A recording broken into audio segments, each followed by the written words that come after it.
بسم اللہ الرحمن الرحیم۔ السلام علیکم ناظرین کرام، میں ہوں آپ کا میزبان خواجہ آصف بٹ۔ سینٹ سے منظور ہو گئی 26ویں آئینی ترمیم اور مولانا فضل الرحمان نے اپنا وزن حکومتی پلڑے میں ڈال دیا۔ آگے بڑھنے سے پہلے میں یہ ضرور کہنا چاہوں گا کہ آپ میرا کل کا ولاگ دیکھ، میرا پرسوں اور ترسوں کا ولاگ بھی دیکھ لیں۔ میں نے بڑے واشگاف الفاظ میں کہا کہ مولانا فضل الرحمان کی داڑھی پہ نہ جائیے گا، اس کے شانے پہ پڑے اس رومال پہ نہ جائیے گا، اس کے ہونٹوں سے نکلی ہوئی کسی آیہ قرآنی یا حدیث نبوی پر کان مت دھریے گا۔ یہ وہ شخص ہے جسے نہ اخلاقیات کا پاس ہے، نہ اسے شریعت کی کوئی پابندی ہے، نہ یہ دینی تقاضوں کا کوئی پاس اور لحاظ رکھتا ہے۔ یہ شخص، میں نے کہا تھا کہ یہ شخص سر سے لے کر پیروں تک اغراض کا بندہ ہے۔ یہ جو فیصلہ بھی کرے گا اپنے نفع اور نقصان کی بنیاد پر کرے گا۔ مجھے یہاں کچھ کہہ لینے دی، اگر میں غلط ہوں تو میں اللہ سے معافی کا خواستگار ہوں۔ میرا ذاتی خیال ہے کہ دو لوگ ایسے ہیں جن کے بارے میں میرا تجربہ کہتا ہے، میرا باطن کہتا ہے، میں وجدانی سطح پہ یہ محسوس کرتا ہوں کہ یہ دو لوگ اس نتیجے پر پہنچے ہیں کہ وحی و تنزیل نام کی کوئی چیز نہیں، اس کائنات کا مالک اور خالق خدا ہے ہی نہیں، کوئی یوم حساب اور یوم نشور نہیں۔ ان میں ایک ہے علامہ طاہر القادری، جس کے ساتھ میرے انتہائی قربتوں کے تعلقات رہے، اور دوسرے مولانا فضل الرحمان۔ ان دو لوگوں کے بارے میں کیونکہ جس طرح مذہب کا نام لے کر، دین کی دکان سجا کر یہ اپنی غرضوں کے پیچھے بھاگتے ہیں اور مسجدوں کو اور اللہ کے نام کو یہ کسی بنی دکاندار کی طرح بیچتے پھرتے ہیں، یہ ممکن نہیں کہ انسان کو اس کے اندر یہ ایمان ہو کہ مجھے اللہ کو حساب دینا ہے، تو ان کا کردار وہ ہو جو طاہر القادری کا ہے اور دوسرے مولانا فضل الرحمان۔ آج فضل الرحمان نے اپنا وزن حکومتی پلڑے میں ڈال دی۔ اب یہاں سے فائدہ کیا ملے گا اس کا ابھی تک اس پہ میں نے سوچا نہیں۔ یہ اگلے ولاگ میں اس پہ بھی کوئی اپنی معروضات آپ کی خدمت میں پیش کروں۔ آپ نے دیکھ لیا ہوگا کہ اختر مینگل کی پارٹی کے ایک سینیٹر کو لایا گیا، ایک خاتون بھی تھی، وہ بھی ڈری ہوئی، سمٹی ہوئی، خوف زدہ، حیران پریشان، اور سینیٹر وہ بیچارہ جب گاڑی سے باہر نکلا تو ایسے لگ رہا تھا کہ زمین پر جس طرح رانی کھیت سے مرغیاں اپنے پیروں پہ کھڑی نہیں ہو سکتی، اسی طرح اس کے پیر زمین پہ اس کے وجود کا بوجھ سہارنے سے جواب دے رہے، اور ویل چیئر کا پہلے انتظام کر کے رکھا گیا ہوا تھا۔ حالانکہ جب اسے پکڑا گیا تھا، غائب کیا گیا تھا، گمشدگان میں اسے شمار کیا تھا نقاب پوشوں نے، اس وقت وہ اچھا بھلا چلتا پھرتا تھا۔ اور جس انداز میں سینٹ سے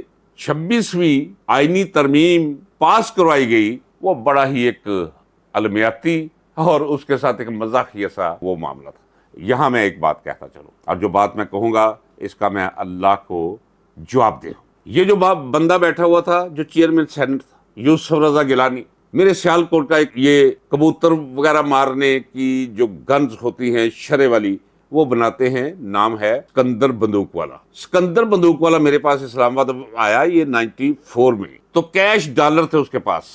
تو اس نے بتایا کہ ابھی ہم کوئی بلال گیلانی ہے، اس کے ذریعے یوسف رضا گیلانی کو مل کر یہ 2 کروڑ روپے دینے کے لیے جا رہے ہیں۔ یہ میں اللہ کی ذات کو گواہ کر کے کہتا ہوں، اسے گواہ کر کے کہہ رہا ہوں جس کا فرمان ہے قرآن حکیم میں کہ اِنَّ بطشَ رَبِّکَ لَشَدِیدٌ۔ اگر میں یہ غلط کہہ رہا ہوں تو خدا مجھے اپنی بطش اور پکڑ میں لے۔ میرے گھر سے جہاں وہ آئے تھے چائے پی کر وہ نکلے، اور جا کر پیسے دے کر جب میرے پاس واپس آئے تو سکندر آج بھی زندہ ہے، دوست ہے میرا۔ تو مجھے کہنے لگا کہ بھٹ صاحب وہ گیلانی تے 2 کروڑ روپے ویک کے انہوں انج لگا سی کہ جیویں اور اکھاں ابل کے باہر آ جانگیاں، انج لگدا سی اور زبان دے وچ کتے دی طرح او ڈگنے شروع ہو گئے قطرے، اور تے باڈی اونے پہ انج لگدا جی پہلی باری 2 کروڑ روپے ویکھیا سی۔ اٹ واز 1994 1994 کی یہ بات۔ پیپلز پارٹی کی گورنمنٹ تھی اور یہ سپیکر تھا، اور پتوں کی میں ایک پاور پلانٹ کو لگا رہی تھی جرمن کی پارٹی، اس کا تعلق تھا سکندر سے، سکندر بندوقوں والے سے۔ تو یہ ہے وہ لعنتی کردار۔ اس کے بعد تو پھر اربوں روپے کا معاملہ ہے۔ یہ جو کچھ بھی ہو رہا ہے تکلیف دہ، لیکن آپ نے مایوس نہیں ہونا، نہ میں مایوس ہوں۔ آپ یقین جانیے یہ جو کچھ بھی کر رہے ہیں یہ الٹا ان پر پڑے گا، اور وہ جو شخص اس ملک اور اس قوم کے لیے اپنی عیش و نشاط کی زندگی چھوڑ کر 8x10 کے بوسیدہ سیل میں بند ہے، جس کی رات کو بجلی بند کر دی جاتی ہے، جس کے قریب بہنے والے گٹر کا رکاوٹ پیدا کر کے اس کے قریب کا ڈھکنا اٹھا دیا جاتا ہے اور سارا اس کی سیل کے اندر وہ ساری گلا سے جاتی، بدبو آتی ہے، وہاں سے اندر بھی چلے جاتا، کچھ بھی نہیں کہتا، وہ آسمان کی طرف دیکھتا ہے، سنا ہے، مسکراتا ہے۔ آپ کو یاد ہوگا کہ جب یہ سارے کہہ رہے تھے کہ جی عمران خان کو پتہ نہیں کہ میں نے اندر سے پتہ کروا لیا، میں بار بار کہتا ہوں، اور میں نے آپ کو بتایا تھا کہ کچھ بھی نہیں ہوا،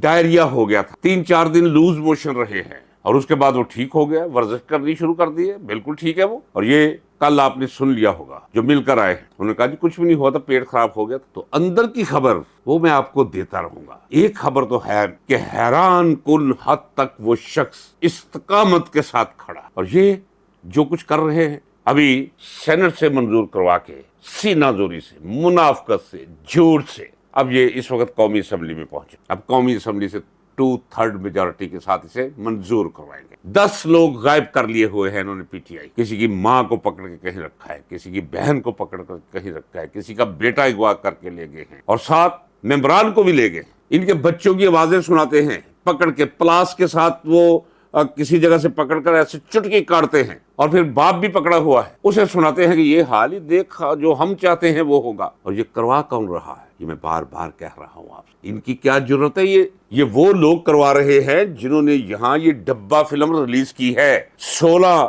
سیٹیں جیتنے والی پارٹی کو آپ کے اور میرے سر پہ حکمران بنا کر مسلط کر دی۔ ہونے کیا جا رہا ہے؟ آئین اس کا جنازہ نکال دیا۔ ذرا اندازہ کیجئے، یہ جو ایم این ایز ہیں آپ کے علاقوں سے جاتے ہیں، آپ کو علم ہی ہے کہ ان کا اخلاق کیا ہے، ان کی مبلغ اوقات کیا ہے، یہ کس طرح گھٹیا قسم کے لوگ ہیں، کم ظرف عہد ہیں، اور کم ظرف لوگ جو ہیں وہ سارے ان مناصب پر پہنچے ہوئے۔ اب 8 ایم این اے اور 4 سینیٹر مل کر سپریم کورٹ کا جج لگائیں گے۔ استغفر اللہ، کہاں چلا جائے بندہ اس ملک کو چھوڑ کر، اس عمر میں سب کچھ سمیٹ کر۔ مجھے جو محسوس ہو رہا ہے وہ یہ ہے کہ اگر میں یہ محسوس کر رہا ہوں، میں تو بول رہا ہوں نا، مجھ سے زیادہ لوگوں کا سینہ جلا ہوا ہے، مجھ سے زیادہ لوگوں کی رگوں کے اندر خون کے ساتھ زہر بہہ رہا ہے، اور وہ 10 کروڑ نوجوان جنہیں آپ نے ڈرا کر دھمکا کر وقتی طور پر چپ کرا رکھا ہے، وہ یہ سب ہضم کر جائیں گے؟ بالکل ایسے نہیں ہوگا۔ بہت برے دن آنے والے ہیں، ایک ایک کو حساب دینا پڑے گا، اور حساب لیں گے۔ اب کوئی عدالت نہیں لے گی، خلق خدا حساب لے گی، جو خلق خدا کے ساتھ مذاق کر رہے ہیں آپ لوگ۔ آپ نے اس ملک کو قبرستان سمجھ رکھا ہے، جہاں انسان نہیں، قبریں پھیلی ہوئی ہیں۔ میں نے اپنی زندگی میں اتنی تلخی اپنے اندر، اتنا غم اپنے اندر، اتنا غصہ اپنے اندر اس دن محسوس کیا تھا جس دن پاکستان ٹوٹا۔ سیاہ ترین دن شمار کرتا ہوں میں اسے پاکستان کی تاریخ کا، 76 سالہ تاریخ کا۔ اور بھی واقعات ہوتے رہے ہیں، ماشاء اللہ بھی لگتے رہے ہیں، بدترین ماشاء اللہ تھا، ضیاء الحق کا بیڑا غرق کر کے رکھ دیا اس نے، پوری سوسائٹی کا، پورے سماج کا۔ لیکن اس سانحے سے بڑا یہ سانحہ ہے، ضیاء الحق کے ماشاء اللہ لگانے کے دن سے یہ زیادہ یہ دن جو ہے تاریک اور سیاہ، اس کے اثرات بہت برے ہوں گے، اٹھیں گے لوگ۔ اور یاد رکھیے، اس میں کوئی شک نہیں کہ اچھائی اور برائی ہمارے ایک نصاب میں ہوا کرتے تھے، پروز میں، نثر کی کتاب میں، انگریزی میں، ٹینیسس پارٹنر، جس میں نیکی اور بدی، نیکی مرتی ہے تو ساتھ بدی بھی مر جاتی، یہ ایک دوسرے کے بغیر زندہ نہیں ہے۔ تو وکلا کے اندر بھی بدی ساتھ ساتھ چلے گی، ملیں گے آپ کو اعظم تارڑ وہاں، یہ پہلے بھی پیدا ہوتے رہے ہیں، مستقبل میں بھی پیدا ہوتے رہیں گے، یہ ہوں گے، کیونکہ یہ تضاد ہیں اپنے دائرے کا۔ وکلا کے اندر سے اٹھے گی تحریک، اٹھے گی، عوام ملے گی، نوجوان ملیں گے وکلا تحریک کے ساتھ۔ میں بھی بطور وکیل کل سے میدان میں اتر رہا ہوں، نہیں چلنے دیں گے یہ تو اسی طرح ہے جیسے وہ لطیفہ ہے کہ بادشاہ سلامت کے پاس گئے لوگ شکایت لے کر، تو بادشاہ سمجھا لے میری قوم کو غیرت آ گئی ہے، یہ کہیں گے جناب ہمیں جوتے مارتے ہیں۔ تو جا کر انہوں نے عرض کی کہ بادشاہ سلامت، ہم نے کام پہ جانا ہوتا ہے، بندے کام میں جوتے مارنے والے ان میں ذرا زیادہ کر لیں تاکہ ہم وقت پہ اپنے کام پہ پہنچ سکیں۔ ہم وہ قوم بن کے رہ گئے۔ میں آپ سے اجازت چاہتا ہوں، اللہ حافظ۔